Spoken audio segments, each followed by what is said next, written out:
Hey, si vives o has vivido en Cartagena, seguro has escuchado esto. Universidad de San Buenaventura. O esto. Tu mejor decisión es Araujo y Segovia. Por mi madre, sino que este. Caribe Plaza. La plaza ideal para comprar. Y todos estos jingles que hacen parte de nuestro inconsciente colectivo los compuso este man que tengo aquí a mi derecha. Viejo Henry, bienvenido y muchas gracias por estar aquí conmigo en mi canal. Gracias a ti, Jacir, por tenerme contigo acá. Bueno, imagínate, Henry tiene más charretera que el carajo, mira. Tiene más de 30 años en la música, 30 años sin contar tu infancia, como por decirlo así, 30 años profesionales. Premio Nacional de Música, compositor de jingles, tiene también varios discos y sencillos publicados. Oye esto, que quiero que también profundicemos un poquito en esto. Eres graduado en Berklee, summa cum laude. El que no sepa qué es esa vaina, que vaya a Google y pregunte. Summa cum laude, o sea, tesis laureada. Henry, nuevamente, bienvenido. Gracias por estar aquí en estas charlas caribes. Muchas gracias. Demasiada presentación. Demasiada charretera. Sí, mucho, o sea, mucha vaina, ¿no? Entre paréntesis, Henry Char. Estás embolatando al público. Ya está. Henry Char. Henry Char, así. Mi man. Óyeme, yo te voy a ser sincero, no sabía que habías estudiado en Berklee y la percepción que yo he tenido siempre es que suelen estudiar mucho los dominicanos, los merengueros, gente de la música del Caribe y antillana en Berklee.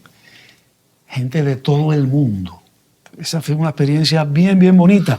Cuando yo llegué, había 3 colombianos nada más. Yo fui el 4º colombiano, eso fue en el 93. Venezolanos había como unos 30 o 40, había bastante venezolanos, había argentinos, chilenos, pero curiosamente de Colombia éramos muy pocos. Después se popularizó y hoy día hay muchos colombianos, y desde hace ya tiempo hay muchos colombianos en Berklee. Y es una escuela que recoge músicos de todo el mundo. Hay japoneses, chinos, coreanos, españoles.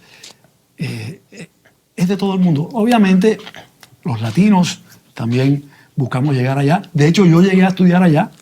Yo descubrí la existencia de esa escuela cuando me enteré que Juan Luis Guerra había estudiado allá. Entonces, cuando yo vi eso, dije, yo tengo que ir allá. Yo tengo que ir allá porque yo quiero ver qué fue lo que este hombre aprendió. Yo quiero conocer de esto que él conoció. Óyeme, pero ¿cómo un ingeniero civil se va a estudiar música? O cómo un músico termina estudiando ingeniería civil? Bueno, no me lo había preguntado como la segunda así en visita. reversa. Así en reversa, pero tal vez es más válido. Porque yo nací con la música en mi casa, con mi mamá, desde que tengo uso de razón. Ella cantaba, yo le hacía la segunda voz sin saber lo que estaba haciendo, simplemente me dejaba llevar por la armonía. Pero en aquella época, pues, y yo estuve en bandas de rock, y ahora te cuento mi primera experiencia en el colegio. Pero en aquella época, cuando yo me gradué, como que la música no era una opción. De hecho, nunca lo consideré una posibilidad. Una posibilidad profesional. No, para nada. Lo primero que yo pensé que quería estudiar, yo quería ser piloto de avión. Porque me encantaba volar y el avión. De hecho, a mí los vacíos me encantaban. Ya cuando crecí y supe lo que era un vacío, ya le cogí miedo. Le cogiste más respeto. Cuando el vacío, yo era feliz en un avión. Y mi papá, un sirio llegado de Damasco, buscando un mejor futuro, buscando hijos profesionales, siendo que él no pudo terminar ni el bachillerato. Cuando yo le dije, a mis 14 años, papi, yo quiero ser piloto de avión, me dice, si la que quiere es jalar gente, yo le pago para que compre un bus aquí, jale gente, pero eso de piloto de avión no lo voy a pagar. Hasta ahí me llegó la aspiración de eso. Después pensé en ser médico, pero era porque me daba miedo salir a vender cosas. Entonces yo pensaba, al médico le llegan los pacientes al consultorio, no tiene que esforzarse y él atiende y cobra. Hasta que una prima que estudiaba medicina me dijo, no, interesante. Y en el anfiteatro con los muertos, Dice, por supuesto, cuando tú ves anatomía te toca, pero es que yo no voy a operar, yo quiero ser médico. Yo quiero hablar con los vivos, ¿no? Sí, en el consultorio. Cero Nada más. chuleto, nada. Yo no voy a... Dice, no, es que todo el que quiera estudiar medicina tiene que pasar por el anfiteatro. Hasta ahí me llegó la medicina. Y después me decidí por la ingeniería. Nunca pensé que la música fuera una opción de estudio profesional. Yo decidí estudiar música formalmente, aunque ya había estado en la Escuela de Música de Cartagena, cuando llevaba 4 años dedicado a la construcción aquí en Cartagena, en la ingeniería, con una maestría, y en fin, dedicado a cosas que O no sea, ya tenían estabas nada de que ver. lleno metido en el tema De de la lleno ingeniería. tenía mi empresa de construcción. Yo había trabajado primero en una empresa de Mamonal cuando construyeron una planta de polipropileno allá. De lleno, ¿no? Cuando yo decidí parar todo y romper con eso fue en la familia, pues fue bastante duro, bastante fuerte. duro. Sí. Pero era tal mi deseo. Yo había estado en el colegio. O sea, yo desde niño yo estudiando piano, estudiando el acordeón. En piano. tu casa había piano, ¿no? Claro, mi mamá, como mi mamá tocaba, tocaba porque ella, gracias a Dios, todavía vive, pero ella ya dejó, se aburrió, pero ella tocaba piano, guitarra, acordeón, piano, melódica. Entonces, todos los 5 hermanos pasamos por los instrumentos, todos por curiosidad pasamos por ahí, todos estuvimos en el Instituto Musical de Cartagena en clases, pero lo único que se enganchó, o sea, que le entró Se lo como que tomó por otro realmente lado, en serio. fui yo. Y hay una anécdota, cuando recién nos fuimos a vivir un tiempo a Barranquilla, nos mudamos a Cartagena, yo tenía 13 años, yo sufría mucho de matoneo. En el salón de clase, si había que pegarle a alguien, ese era yo. Entonces yo estaba en La Salle, un salón de clase con 57, 60 alumnos, y yo era, o sea, los más malos del curso le pegaban, había que pegarle a alguien y era a mí. Me daban, y yo no me defendía, yo era muy miedoso, muy tímido, muy cobarde. Y un buen día, 2 compañeros de clase eran hermanos, los hermanos Carballo, guajiros, se enteran a través de otro compañero, Sammy Badlisi, que yo tocaba acordeón piano. Pero ojo, el acordeón piano no es el acordeón que usan para el vallenato, Claro. aunque lo utilizó Rafael Ricardo. El diatónico de ellos. Sí, exactamente, no el de los botones que es para adentro y para afuera una nota distinta, sino el que es diatónico, correcto. Y me dicen estos guajiros, ve Henry, que tú tocas acordeón. Y yo, sí, yo toco acordeón, vamos a montar un conjunto vallenato. Y yo, momentito, pero si es que yo además, no, eso es fácil. De vaina a la bota fría, dices tú. No, nada de eso, Nada, yo no ni- tocaba ni nada de esa. eso. Valses tocaba y cosas. Entonces me dice, óyete estas canciones, me ponen el Guayabo, el Ayé, Indio Cholo. Y bueno, por oído me las aprendo y empezamos a tocar y armamos el conjunto Los Sableteros de La Salle. Los sableteros. Los sableteros, porque tirábamos pura Puro sableta. Puro sabletazo. Entonces eran los hermanos Carballo, Roberto cantando, Carlos la guacharaca, el Picho Barbosa en las palmas, Sammy Badlisi en la caja y este servidor en el acordeón. Y empezamos a tocar en los eventos del colegio, sesión solemne, y los malos del curso, los matoneadores, si este man toca la música que nos gusta a nosotros. Ya te vieron Entonces, de otra manera. me suavizó la cosa. Empezaron a pegarme menos. Me pegaban, pero me pegaban Pero ya menos, ya Me menos. pegaban menos. Ya con más cariño. Con más cariño. Entonces, después entré al Instituto Musical de Cartagena nuevamente como a mis 14 años. Ahí me conocí con los que luego fueron la movida de la música, te estoy hablando de los 80s. Y empecé a tocar en una banda de rock, después toqué en otra banda de rock y me fui metiendo. Cuando me fui a estudiar ingeniería a Bogotá, me metí al coro de la universidad, pero siempre por los lados, ¿no? Siempre por los lados. Pero, o sea, tú eres un tipo que te metías en todos los géneros. O sea, tú eras como que la música en general. Sí, yo pues, digamos, de niño en los grupos, en el grupo familiar que teníamos con mis hermanos y que mi mamá nos dirigía, eran Blue Moon, valses y temas así muy, pues, ¿cómo te digo? Muy de elevator music, como llaman, ¿no? Exacto, De música sí. que tú escuchas en musar, música de elevador, música suave. Después de eso, empecé a tocar música de acordeón. Todo esto por la necesidad. Después de esto, música de Electric Light Orchestra, música de Boston, todos estos grupos de este rock, digamos, muy armonioso de esa época de finales de los 70s. Y era una banda en esa que estuvimos el 79-80, era con partituras. Felipe Madariaga, que debe saber quién es él, porque Felipe es el que comenzó aquí con la música para los matrimonios en aquel entonces, transcribía las piezas que tocaba el piano, el órgano, los diferentes instrumentos, y nos ponía partituras y tocábamos con partituras. Eso sonaba igual al disco. Eso es una experiencia muy linda. Pero me gradué en el 80, me fui a estudiar a Bogotá. Cuando venía de vacaciones tocaba aquí con mis amigos. Pero una cosa muy marginal, muy marginal. Muy de hobby. En la universidad estaba en el coro. Cuando me graduó de la universidad me voy a hacer una maestría en ingeniería civil a los Estados Unidos. Aprovecho y me meto al conservatorio de la universidad donde estaba estudiando piano. Regreso a Cartagena y mi primer empleo es en una camaronera en la isla del Cobado, en Barú. Ejé, Moquito. A los 4 meses, tuve 4 meses ahí metido de cabeza, con el barro hasta el cuello.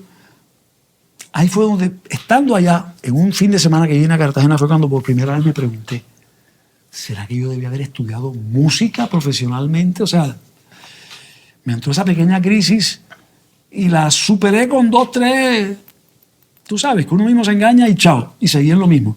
Después trabajé el año en esta empresa de Mamonal. Me llamaron mis amigos de Taxi, que era una banda de rock importante de aquella época aquí en Cartagena. Acababan de grabar un disco y querían que los acompañara a un concierto en Bucaramanga, porque ellos no tenían teclista. Grabaron teclados, pero no tenían tecladista. Entonces me fui con ellos. Empecé con Taxi una época. Después me sacaron de Taxi, esa es otra historia que otro día contaré. Y empecé a tocar con otros amigos que había conocido en Bucaramanga cuando fuimos con Taxi y que estaban trabajando acá en Ecopetrol. Y ellos me mostraron un catálogo de Berklee College y me dicen, mira, ahí estudió Juan Luis Guerra. Yo cuando vi eso, y era todos los sábados yendo a ensayar con ellos en su apartamento del Seguro Bolívar, yo vi eso y dije, yo quiero estar aquí. Si aquí estuvo Juan Luis Guerra, porque a mí la música de Juan Luis Guerra me hipnotizó desde que la escuché por primera vez, y yo quiero ir a estudiar allá. No quiero perderme de esa información que no tengo porque como no vivía en el medio de la música, yo trabajaba mi ingeniería, tocaba a veces en bandas de rock, pero no estaba profundizando mi conocimiento en la calle. Uh-huh. Yo quería de alguna manera tener un proceso intensivo, y qué mejor que irme a Berklee, donde lo iba a estudiar como carrera e iba a estar inmerso 24/7. ¿Y cuánto tiempo estuviste ahí en Berklee? 2 años, 3 meses. La carrera normal son 4 años, generalmente la gente la hace en 6 años, yo la saqué en 2 años, 3 meses porque me remordía la conciencia de que tenía a mi socio trabajando acá en la empresa de construcción y yo allá estudiando música. Entonces yo estudiaba los veranos, en el espacio de 2, 3 semanas entre un término y otro, hacía test outs de materias que yo conocía, hacía exámenes, los pasaba y entonces iba ganando los créditos. Y así lo hice, 2 años, 3 meses, y a los 2 años, 3 meses estaba yo acá de vuelta, en septiembre del 95, bien perdido, porque no sabía si era músico o si era ingeniero.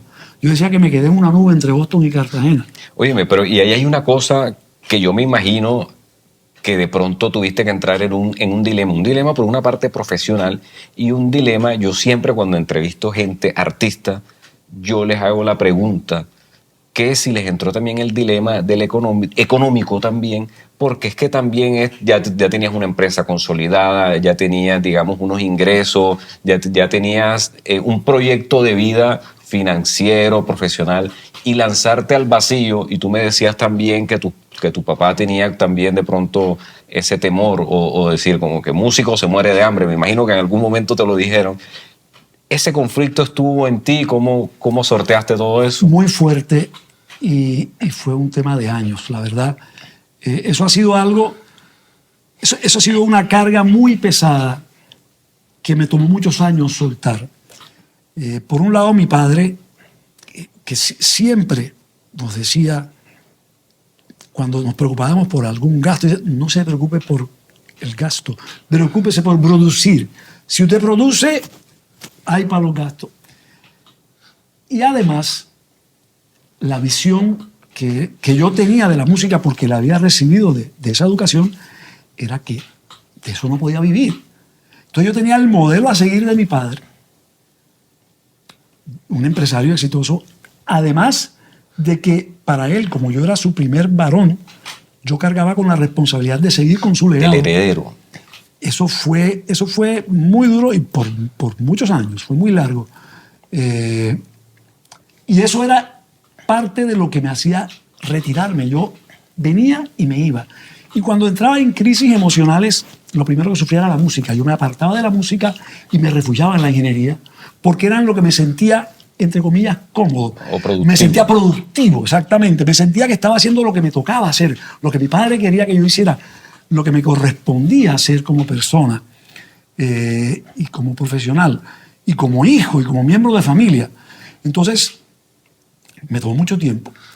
Y hubo un momento en el que, y ese momento me llegó 20 años después de haber vuelto de Berklee, en el que decidí hacer un proyecto de construcción distinto a lo que había hecho yo hasta ese momento. Yo había participado de centros comerciales, edificios de apartamentos, bodegas. Y en ese momento yo tomé la decisión de hacer un proyecto que tuviera un impacto urbanístico en la ciudad y que además incluyera un componente cultural, un componente que tuviera algo que ver con la música, con el arte. Di vueltas hasta que me encontré con unos predios bien... no sé si la palabra no es abandonado, porque no estaban abandonados, pero en un sector que ha estado abandonado por décadas, y es un sector del barrio El Espinal frente al Castillo de San Felipe. Uh-huh. Eso ahí, por una historia de una utilidad pública que nunca se concretó, la gente no podía ni vender, ni comprar, ni sacar licencias de construcción. Entonces todo eso derivó en talleres de mofles, talleres de conversión a gas natural, y se fue deteriorando el sector. Todavía no se ha terminado de recuperar. Ahí yo vi algo y dije, Dios mío, aquí se puede hacer un proyecto interesante frente a este semejante monumento, y quiero que tenga un auditorio. Y así fue. Eso, la primera idea la tuve en octubre de 2005, 10 años después de haber vuelto de Berklee. Pero empecé la construcción en 2013. Todo el proceso de adquirir los predios, de concebirlo. Y ahí está. Eso es un proyecto que está frente al Castillo de San Felipe, se llama San Lázaro Distrito de Artes, y tiene un auditorio para las artes bien interesante, pequeño, con un aforo pequeño, que cubre, digamos, una necesidad de escenarios que la ciudad no ofrece. Aquí tenemos el Teatro Heredia, que hoy llaman Adolfo Mejía, con una capacidad aproximadamente de 850 personas. Tenemos el Auditorio Getsemaní del Centro de Convenciones con 1.450. Está la Caja Auditorio frente al Castillo de San Felipe con una capacidad de hasta 300 personas, con toda su acústica. Ese proyecto me sirvió a mí como de catarsis para hacer las paces entre el ingeniero y el músico. Para combinarlo, claro. Ya yo había tenido una pequeña práctica cuando construí el estudio de grabación en 2005-2006. En el que estamos hoy en día en el que estamos conversando. aquí, exactamente. Porque aquí puse a funcionar tanto mi parte como músico como mi parte como ingeniero en lo que tiene que ver con la construcción de este cuarto, que es un salón flotante, es un cuarto dentro de un cuarto. Hecho de esa manera para no transmitir sonidos hacia afuera que perturben a los vecinos, y para que los sonidos de los vecinos tampoco entren acá y perturben la grabación. Entonces esa fue mi primera experiencia construyendo algo como ingeniero y como músico, y ya después vino ese auditorio, que fue un proyecto mucho más importante. Y yo ahí incluso en San Lázaro hay un gran autoadhesivo en un lugar que yo puse cuando lo inauguré, en el que cuento un poco la historia. ¿Y ese qué aforo tiene? 300 personas. 300 personas, sí, ok. Tiene una platea de 192, un balcón de 60, pero la platea se puede completar con unas sillas adicionales para dar un total de 300 con el balcón también. Acústica variable, podemos grabar sonidos. O sea, se hace un concierto, se graba con Pro Tools, o sea, una cosa pues, muy bien montada, pero es flexible. El escenario se desmonta, la silletería se desmonta, se convierte en un salón de eventos, porque soy consciente, y fui consciente desde que lo concebí, de que no podía ser un espacio netamente para las artes, porque necesita poderse financiar con otro tipo de eventos, matrimonios, fiestas de 15, desfiles, grados, foros, congresos, y se hace de todo eso. Bueno, y hoy en día tengo una curiosidad. ¿Hoy en día sigues también trabajando como ingeniería, o estás definitivamente volcado a la música, o tienes las dos empresas? Yo manejo los dos caminos, porque si bien no podía vivir sin la música. Eso me tomó muchos años comprender que yo no podía apartarme de la música. Y cuando me apartaba en mis crisis, tarde o temprano, cuando me recuperaba, volvía a ella. Todos los músicos creo que sienten lo mismo. Tú no puedes apartarte de la música. O sea, es inevitable. Tú eres parte de la música. Y te sientes incompleto, me imagino, también. Totalmente. Y un poco infeliz también, me imagino. Bastante. Pero también comprendí que lo otro también hace parte de mí y me dio una formación que me sirve hoy para el proceso que estoy viviendo con la música. Entonces, me mantengo las otras actividades, no tanto como ingeniero, pero sí he construido muy pocas cosas y las administro. Y parte de esa actividad es administrar ese auditorio, manejar ese auditorio, que era como un anhelo, un gusto, y ahí está. Y está funcionando y estamos trabajando. Bueno, terminas en Berklee, regresas con una tesis laureada bajo el brazo. ¿Y qué te pones a hacer relacionado con la música? Bueno, lo primero, que creo que fue de lo que empezaste hablando, fueron los jingles. Uh-huh. Porque como músico veía esa opción como la manera más rápida de sonar en la radio. Uno como músico quería sonar en la radio, yo quería sonar en la radio. Y la forma más rápida era haciendo jingles. Y si tú logras hacer jingles, te los van a poner enseguida. Y además te van a pagar, y además te van a pagar cuando te eso. contratan. Entonces yo lo tuve claro. Lo primero que hice fue empezar a buscar clientes. ¿De qué me alimenté al principio? Porque además eso también me ilusionaba para mi carrera como cantautor. De que Juan Luis Guerra fue jinglero. Juan Luis Guerra fue de los mejores jingleros de la República Dominicana. Tal vez la gente no lo sabe. Y su canción Como abeja al panal, sus orígenes son un jingle que él hizo para Ron Barceló, si mal no estoy, en República Dominicana. Entonces, él fue jinglero.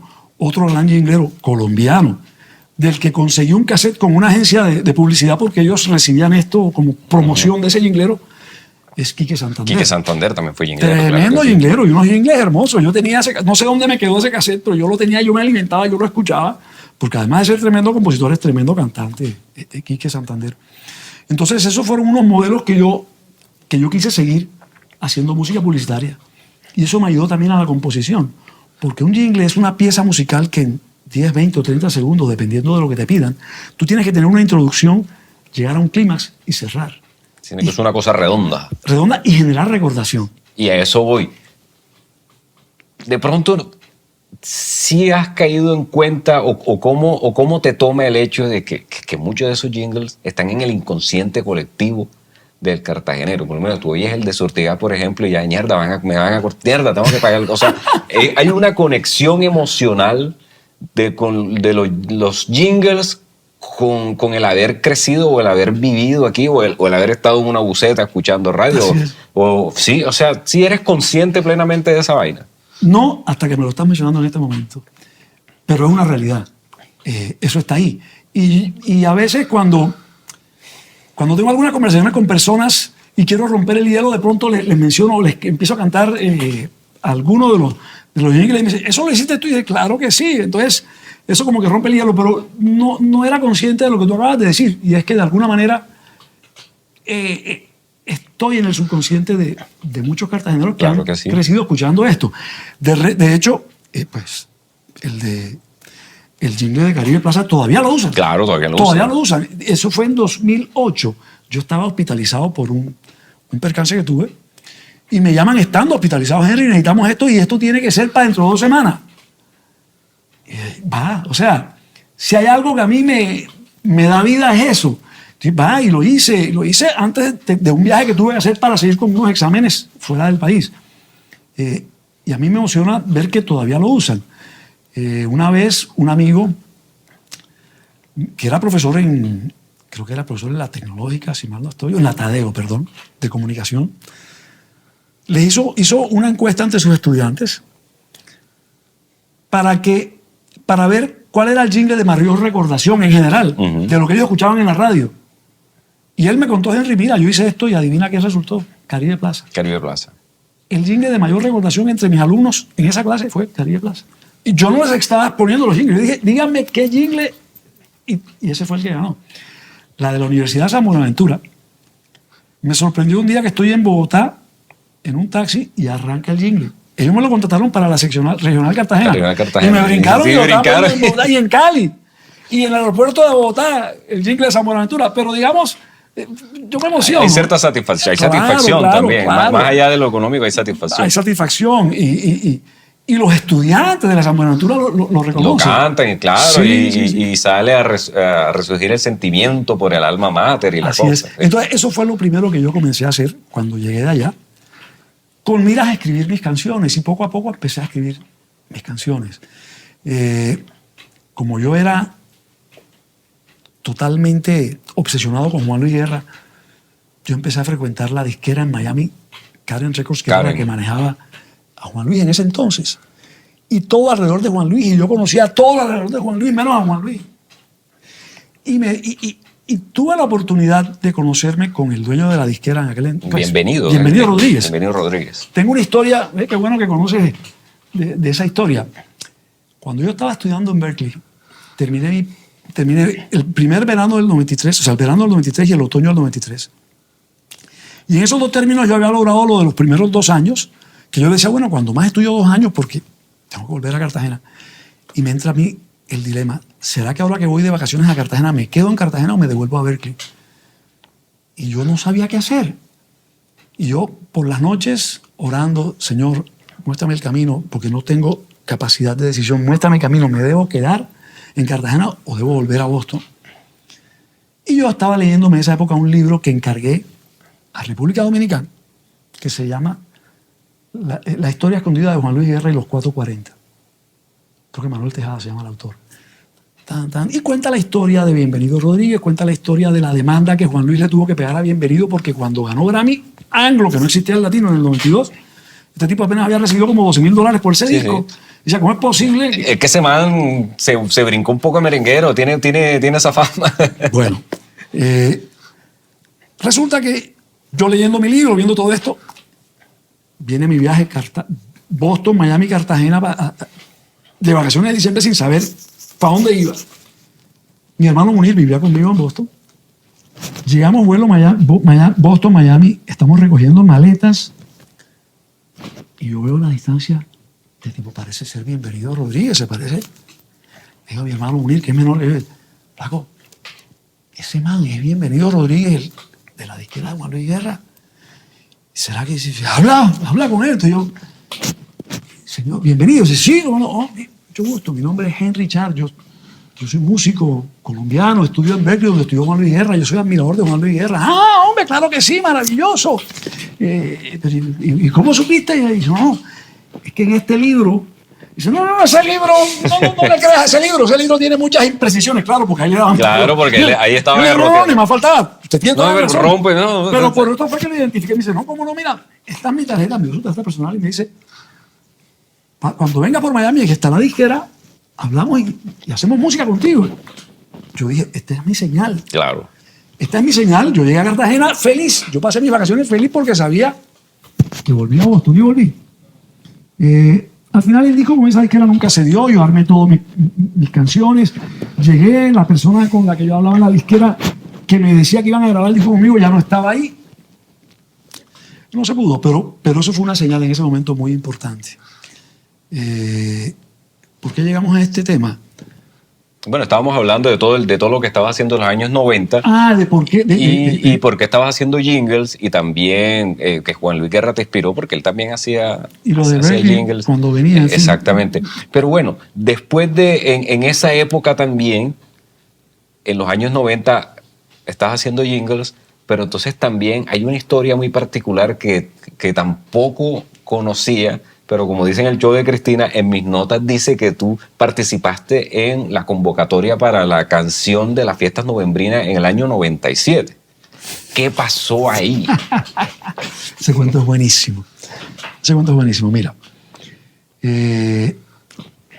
leyendo lo Universal, esto era como julio más o menos de 97, julio, agosto. Corfiestas, que era la entidad de ese momento, convoca a un concurso para escoger la canción de las fiestas de noviembre del 97 y el afiche de las fiestas de noviembre. ¿Cómo? Esta es mi oportunidad, yo voy a escribir esa canción. Pero, pues, la música a la que yo estaba acostumbrado de noviembre eran pues, la música que todos hemos escuchado, los fandangos, la puya, el buscapié y todo esto. Y dije, sí, muy chévere, pero, hombre, si yo quiero hacer algo que se distinga o que se separe un poco de lo que comúnmente se hace, pues tengo que contar una historia distinta. Vamos a ver qué puedo hacer. Entonces me puse a entrevistar a personas muy mayores para que me contaran sobre las festividades, porque yo quería contar de las historias de las festividades novembrinas, no como la viví yo, sino como la vivían antes. Y en esas entrevistas me encontré con una pareja maravillosa, papás de un compañero mío de colegio, que son José Enrique Rizo Pombo y Carmencita Delgado de Rizo. Ambos ya pues fallecieron. Él fue alcalde de Cartagena, fue ministro de Obras. Ella fue reina del Carnaval del Pie de la Popa en su juventud. Y después editó un cancionero maravilloso que ha tenido varias ediciones. Ellos dos me contaron historias maravillosas que ellos vivieron en su juventud en las fiestas de la independencia. Y de ahí, de todas esas notas, fue que me inspiré y me senté a escribir una canción que titulé Cumbiamba de Noviembre, porque ellos me contaban que en la época de ellos se hacían unas grandes cumbiambas en la Plaza de los Coches. Ya llegaba la gente de todos los barrios a celebrar las fiestas de la independencia. Eran cumbiambas abiertas, grandes rondas de cumbia. Y además, el bando, la lectura del bando, porque el bando es un decreto. De pronto uno no sabe, pero no es consciente, pero el bando es un decreto que se lee cuando se abren las fiestas de la independencia de manera oficial. Y en ese decreto me decía Carmencita que de aquel entonces, en ese decreto, se decía que no gozar era delito. O sea, era un delito, se contravenía el decreto si no se gozaba en las fiestas de noviembre de la independencia de aquella época. Y además, a la reina de las festividades se le podía pedir prórroga si las fiestas estaban buenas. Y si ella lo consideraba, daba una prórroga y se extendían las fiestas un día, 2 días más. El jolgorio y el festejo. A mí me pareció mágico todo lo que ellos me contaron. De ahí me senté a escribir la historia de esta canción que titulé Cumbiamba de Noviembre. Pues bien, postulo mi canción. Te podrás imaginar yo con mi forma obsesiva de estar encima de las cosas, pendiente. Con la expectativa y toda la cosa. Las emisoras tenían que presentar las canciones y que parte de la votación era de la gente que votaba llamando a las emisoras y gran parte era con un jurado que habían escogido. Había jurado. Sí, había un jurado, claro. Yo escuchaba a las emisoras y en las emisoras mi canción ni siquiera la ponían de pronto al principio y decían, estas son por las que tiene que votar y mostraban otras. Y yo sufriendo de lo que uno de novato, me están haciendo tal, madre. Sufriendo la rosca ahí. Exactamente. Y un buen día, era la época de los contestadores telefónicos. Llego a la casa, no existían los celulares. Estamos hablando años 90, donde no había celular, no había voicemail, no había nota de voz. Nada. Pura contestadora con cassette. El voicemail era la contestadora telefónica que te llamaban de una línea telefónica normal y te dejaban un mensaje. Teléfono fijo. Teléfono fijo en un cassette que era infinito y que cuando se llenaba la hora iba borrando, iba llenándolo, iba volviendo a grabar.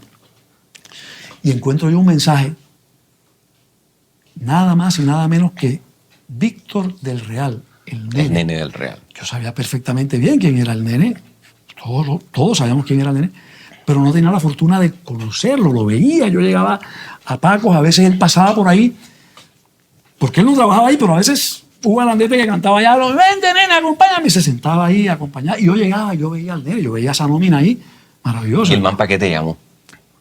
Encuentro un mensaje, Henry, Char, te habla el nene, el man me llamó a decirme que lo habían nombrado, palabras más, palabras menos, jurado del concurso de esta canción, que de las canciones que le mandaron, una de las que más le gustó, o la que más le gustó fue la mía, y a felicitarme, me felicitó como 2 o 3 veces. Henry, Char, te habla el nene. ¿Pero te acuerdas de mí allá en Pago tocando el piano, hermano? ¿Cómo estás? Para saludarte y felicitarte por el tema que me mandaron por aquí para que siguiera el jurado. La verdad es que de los temas que me gustó fue que tú hiciste. Y que te estoy felicitando, que a la vez te estoy llamando para hablar. Así que pronto te estaré llamando porque estoy ahora grabando con Joey. La semana voy a estar en Bogotá, así que al regresar te estoy llamando. Así que felicitaciones, va. Y yo no entendí de esa felicitación por qué es. O sea, después hablamos por teléfono y me dijo, no, es que la canción ganadora es la tuya. Wow, no puede ser. O sea, yo no podía creerlo. O sea, el man te dejó te dejó la grabación diciéndote eso. El man me deja un mensaje, no diciéndome que la ganadora era la mía, sino que la mía era de las que le enviaron la que más le gustó, una de las que más le gustó, y me felicitaba. Felicitaciones, felicitaciones. Después de eso, salen las noticias en el periódico que la canción ganadora es la canción tal de fulano de tal. Otra que no es la tuya. Absolutamente. Y dije, bueno, ¿y qué pasó aquí? O sea, te pasó lo de Ariana Gutiérrez, te quitaron la corona y se así tal cual. Más o menos. Sí. Cuando yo esa vaina la quedé desinflada, más tarde otro mensaje que me dejó el nene diciéndome que estaba como que incómodo con este problema, que lo habían llamado a ese jurado y que se formó un problema porque dicen que ganó fulano, pero todo el mundo sabe que el ganador eres tú, me decía el nene.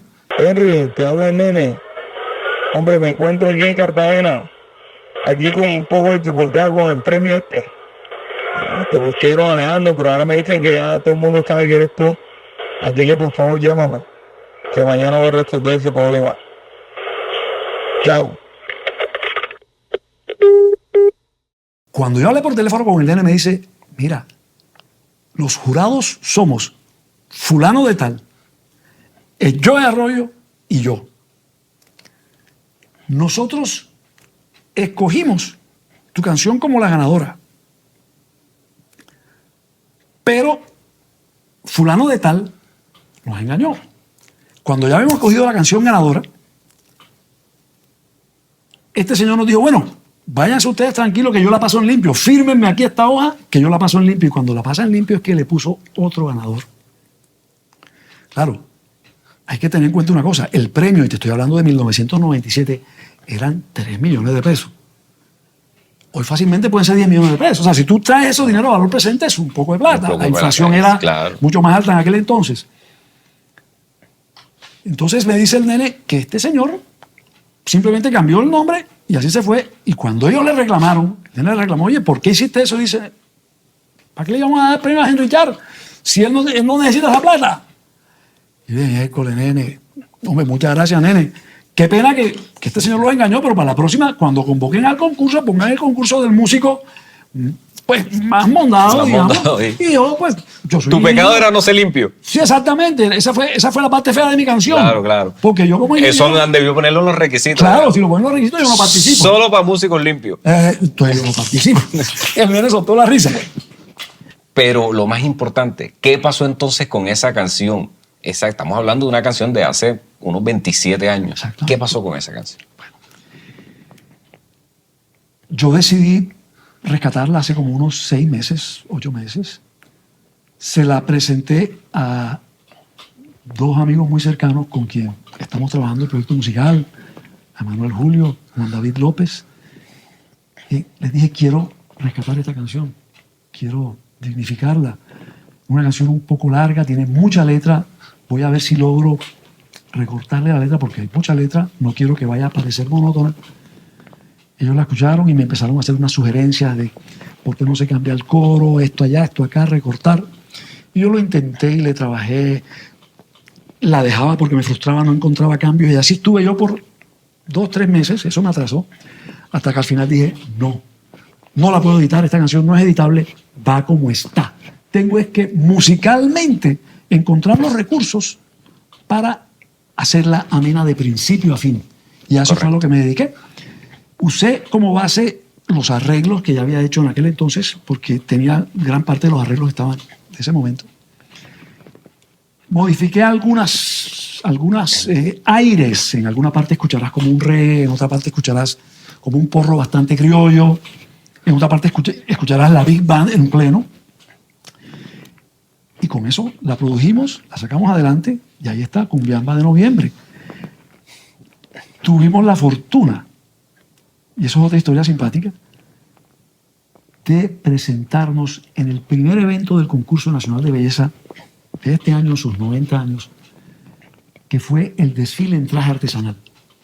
El miércoles 6 de noviembre nos presentamos en la Plaza de la Proclamación y abrimos ese desfile con Cumbiamba de noviembre. A mí me llamó mucho la atención de esa canción que hace algunas semanas la escuché porque me sale bastante en las redes sociales, me sale mucho en Instagram, me sale mucho en YouTube esa canción.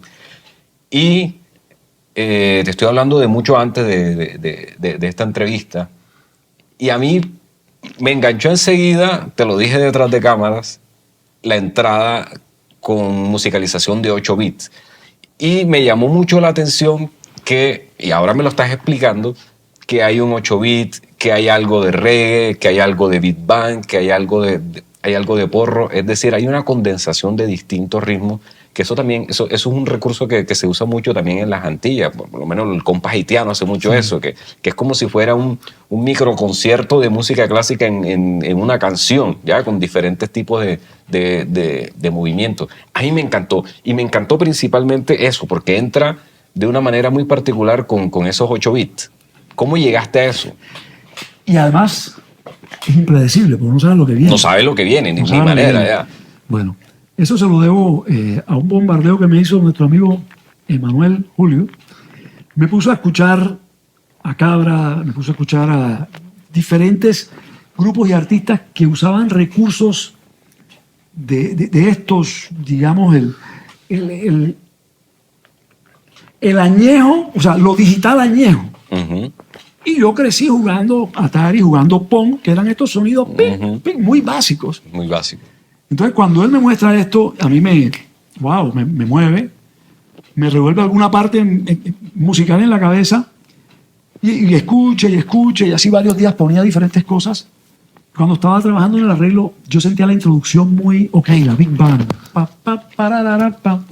Predecible, tal vez. Sí, o sea, estoy empezando. Tengo que hacer algo para que esto cambie, porque además Big Band no es como que lo que viene a tu memoria cuando te mencionan algo mainstream o algo que te pegue o que te enganche. Entonces tengo que buscar algún recurso para enganchar diferentes tipos de personas con esto. Y me puse a jugar con eso. Entonces, con el sintetizador, configuré un sonido de 8 bits y empecé a hacer cositas. Encontré un sonido de un game over. Y así hice como un pasaje de 3, 4 segundos. Y al final, cuando se acaba, dejé el sonido de 8 bits sonando periódicamente. Marcando ahí, que puede ser parecido a lo que tú escuchas en un hospital cuando están, ¿sabes? Que se queda pegado cuando la persona pega el guayo. Entonces, y yo dije, esto me recuerda a la gaita macho, a la gaita que va haciendo el bajo acá. Me agarré de ahí y empecé a hacerle el o sea, las 2 gaitas con 8 bits. Y no, yo había pensado después meterle una gaita de palo, de verdad, ya no, lo voy a dejar así. Vas a dejar así. Se quedó así. De hecho, una vez en una entrevista en una emisora me dijeron, mira, ¿tú cómo se te ocurre? La gaita tiene que ser una... Entonces le expliqué, dije, no, yo quería precisamente hacer esa analogía ahí. Y cometer ese atrevimiento para que personas como tú me digan. Exacto. ¿Entiendes? Que bien que lo hice y que bien que me montaste. Para eso lo hice. Y entonces quedó ahí. Lo hice inicialmente como mamadera de gallo para molestar a Manuel y después ahí se quedó. Quedó bien bacano. A mí la canción me encantó, como te dije, la escuché hace algunas semanas y es una canción que entre tanto, ya esto lo digo yo acá, entre tanto más 57 en el que estamos nadando, encontrar una canción con una riqueza, con los ritmos nuestros del Caribe, con los 8 bits de la infancia más nuestra, con reggae, con porro, con algo de cumbia, con algo de big band. Esa es la riqueza musical nuestra. Sí, y tuve la fortuna de poder aplicarlas ahí, porque es una canción que tiene la extensión y se presta para eso. Una preocupación que yo tenía era, primero, que no fuera monótona y por eso estos cambios, pero segundo, que tampoco sonara como un pastiche, como una colcha de retazos. Una cosa así sino que se a la sintiera brava que ahí. todo hace parte de una misma canción y yo creo que se consigue ese resultado, que todo hace parte de la misma canción. Te quería hacer un comentario, ahora que hablaste de los concursos, porque creo que es una cosa importante que siempre debemos mantener. Yo he sido jurado de concursos también, o sea, yo no he estado exento a ese tipo de actividades y a cómo algunas personas cuando son jurados tratan de o ven su función como jurado. Yo estaba jurado de concurso y me acuerdo de un concurso, un jurado en el que estuve tal vez fue la última vez que estuve, un músico importante, nacional, era compañero nuestro en el jurado. Y me dice, mira, ¿por qué no le damos el premio a esta persona? Porque esta persona tiene esto y lo otro. Y yo le dije, mira, yo respeto mucho tu criterio humano, pero aquí quiero más tu criterio musical, porque nos están pidiendo escoger el ganador de este concurso musicalmente. Y yo creo que el mejor estímulo que le podemos dar al que ha logrado el mejor producto es reconocérselo. De esa manera, no solamente le estamos estimulando a él a seguir por ese camino, sino que le estamos mostrando a los otros participantes que hay de pronto que hacer un esfuerzo mayor o que deben buscar dentro de sí mismos su propio sonido, no copiar al otro, sino simplemente dentro de sí mismo esforzarse más. Entonces, yo no comparto eso de cambiar el criterio de la escogencia, pero yo le agradezco a esa persona que hizo eso en aquel entonces. De pronto no estuviéramos aquí hablando. No estuviéramos aquí ahora. En ese momento yo no tenía la madurez musical que tengo ahora, que me permitió hacerla como la desarrollamos en ese momento y el momento era ahora. Así es, suele ser. Óyeme, y entonces ya estamos como quien dice en el ocaso del 2024, ¿qué hay para el 2025 en temas musicales? Bueno, lo que hay son nuevas canciones. Después de Cumbiamba de Noviembre tengo un reto porque ante una producción de esa magnitud tengo que ver bien qué es lo que hago. Debo evitar copiarme a mí mismo y debo evitar tratar de perseguir lo mismo que hice. Viene producciones, viene trabajo musical. Y ayer me escribieron por WhatsApp a cotizarme un jingle. A cotizar por ahí. Un jingle que hace rato no hago. Que hace rato no Eso hace. me encanta, porque yo el jingle siempre lo he disfrutado muchísimo. O sea, más allá de la parte económica, es un reto lindísimo. En cuanto a tiempo, a eficacia, hay trabajo. Afortunadamente, y con la banda, claro está. Con la banda que estamos tocando y tenemos presentaciones. Este 30 de noviembre, déjame echar un spot ahí. una propaganda aquí. Confenalco va a presentar una obra que se llama Érase una vez. Oh, sí. En el centro de convenciones, en el Getsemaní. Es una obra de hora y media muy linda. Ellos tienen su escuela de danza, de teatro, su escuela de música, que es maravillosa. Y tengo la fortuna de que me invitaron a participar con una canción dentro de ese espectáculo que se llama Todos la esperan, que yo escribí para Cecilia Porras, la pintora cartagenera del siglo pasado.